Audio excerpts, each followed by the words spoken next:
The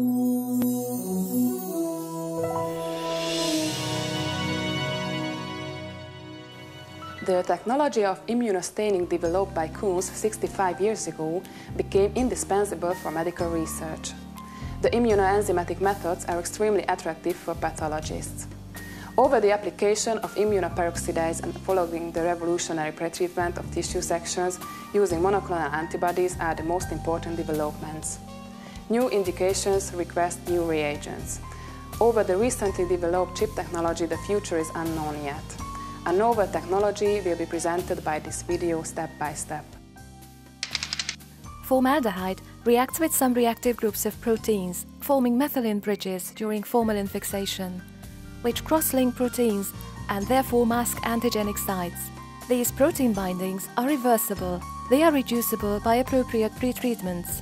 The antigen retrieval techniques unmask antigenic determinants and thereby uncover the hidden antigenic sites, restore the immunoreactivity of an epitope. Pretreatment follows deparaffinization and rehydration of the tissue sections. In case of heat-mediated pretreatment, which is performed in a microwave oven at 750 watts, slides are placed in a heat-proof plastic dish containing citrate buffer. If it takes longer than 5 minutes, the amount of vaporized fluid is refilled with distilled water.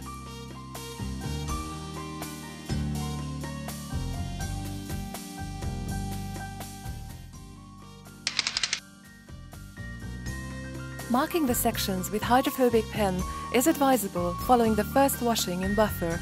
Histopen provides a thin, film-like water-repellent barrier when a circle is drawn around the specimen on a glass slide. This barrier creates a proper surface tension to hold the applied reagents within the target area on the slide. Two specimens separated by two circles allows using two different antibodies on the same slide.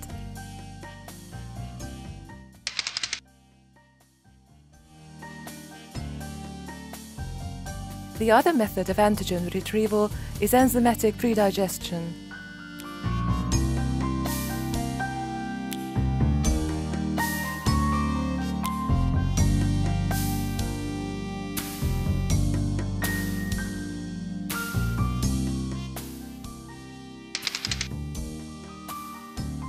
After the pretreatments and between the following steps, washing and incubations are performed at room temperature. Numerous cells, for example granulocytes, spleen, bone marrow, have endogenous peroxidase activity. Others, like hemoglobin of red blood cells and myoglobin of muscle fiber, have pseudoperoxidase activity. If a tissue contains a high level of peroxidase enzyme, it is necessary to inhibit its activity during immunohistochemical staining procedures, in case of using peroxidase enzyme labeled secondary reagent.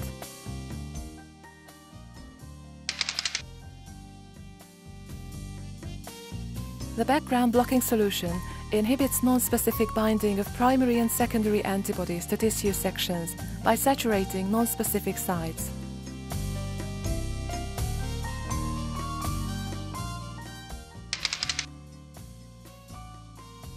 After that begins the incubation with primary antibody, which is specific to the antigen to be tested. When used in a concentrated form, dilution is necessary. Pre-diluted antibody is ready to use.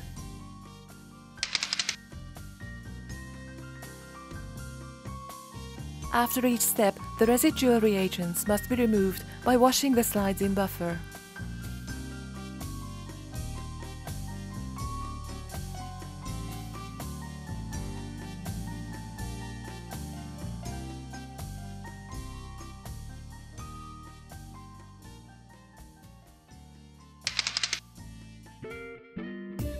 The primary antibody reacts with the enzyme-conjugated secondary antibody, which needs to be specific to the immunoglobulin proper to the primary antibody.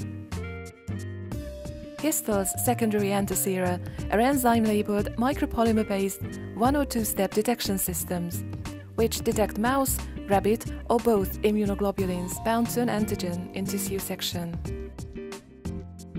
Histols are based on a new micropolymer technology which permits to obtain small secondary antibody complexes containing a high number of labeling enzyme molecules, resulting in intense immunostaining without background.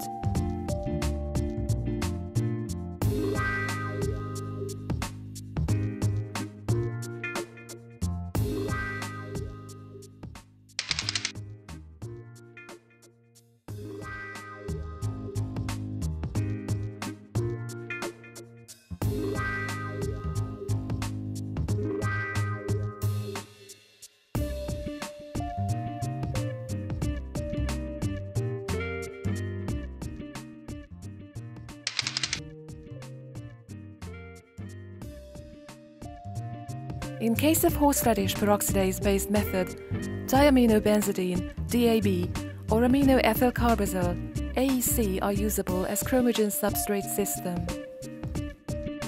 DAB produces a brown precipitate.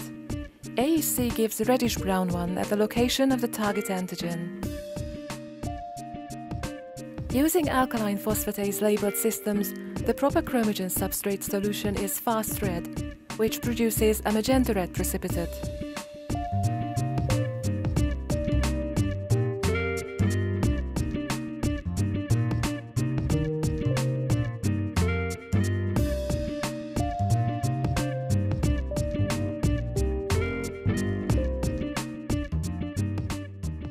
Control the color development under the microscope.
Applying DAB or resistant AEC allows the use of commonly known permanent mounting media because the precipitate is insoluble in aqueous and organic solvents.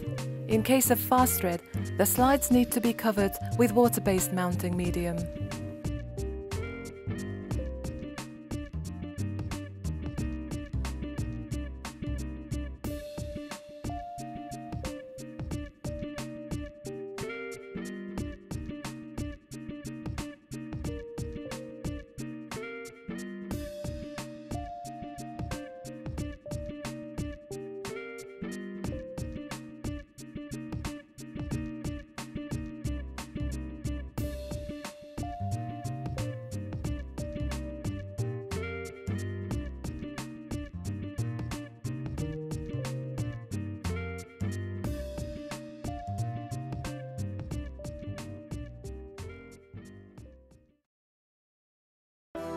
Histopathology in service of diagnostics.